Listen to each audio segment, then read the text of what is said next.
Steelers have had the Ravens number and they've had Tyler Huntley's number. Tank, do you feel they're coming into this game as favorites now at home? They could maybe get this win against a guy like Tyler Huntley who, isn't Lamar Jackson. Yeah, this one's interesting.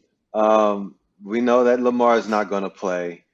And I think the quote that Mike Tomlin gave about George Pickens really speaks to who the Steelers are as a whole. This dude said that I would rather say whoa than sick 'em.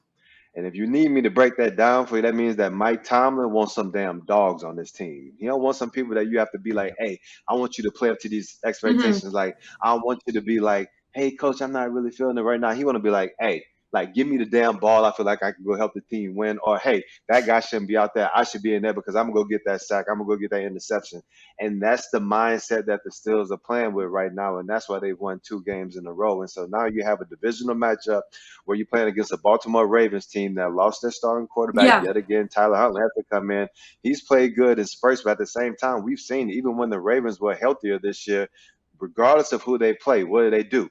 They always play their competition close. And so I don't expect anything to change in this matchup as well.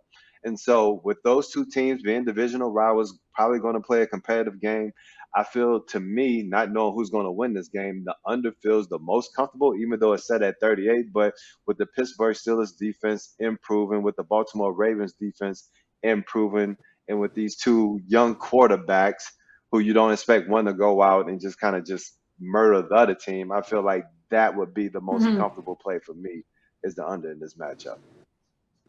Yeah, a guy like Tyler Huntley. I mean, this is a repeat of the matchup that we saw in Week 18 of last year. He went 16 of 31 passing for 141 yards, 2 picks, and the Steelers won with the shell of what was Ben Roethlisberger. Now they have Kenny Pickett under center, who's been playing pretty well recently. Jared, who do you lean sidewise in this spot? Are you more looking at the total? I did write up Ravens +3 for the site this week. That play will be on Pickswise probably Wednesday night, Thursday morning. So I think the lines moved a little too much. There were some interesting circumstances again with that game last year in Week 18. So it was the Pittsburgh Steelers needed to win to get into the playoffs, and the Ravens had nothing to play for other than pride. But in this division, pride matters a lot. And that game went to overtime. And it was a tight game, and the Steelers won it, and they got into the playoffs, and then they lost to the Chiefs in the wildcard round the following week in blowout. So I think Huntley will be fine, honestly. And Lamar Jackson's numbers over the last couple of weeks don't tell you that he was lighting the world on fire. And maybe the injury was already there, and it just kind of was aggravated on Sunday, and maybe he's been playing a little bit dinged up for the last few weeks, and that's why his productivity and his accuracy has kind of taken a sharp decline over the last month.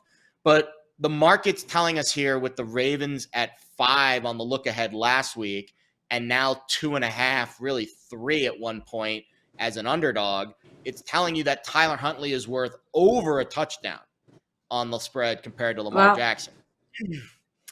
I think it's more like 6 based off of the numbers that I'm looking at, more like 6 or 6.5.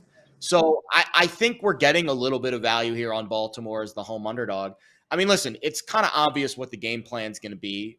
The Steelers play some of the highest rates of man coverage in the NFL, and the Ravens have faced some of the highest rates of man coverage in the NFL because it's really tough to play zone against Lamar Jackson. He'll just run on you all day.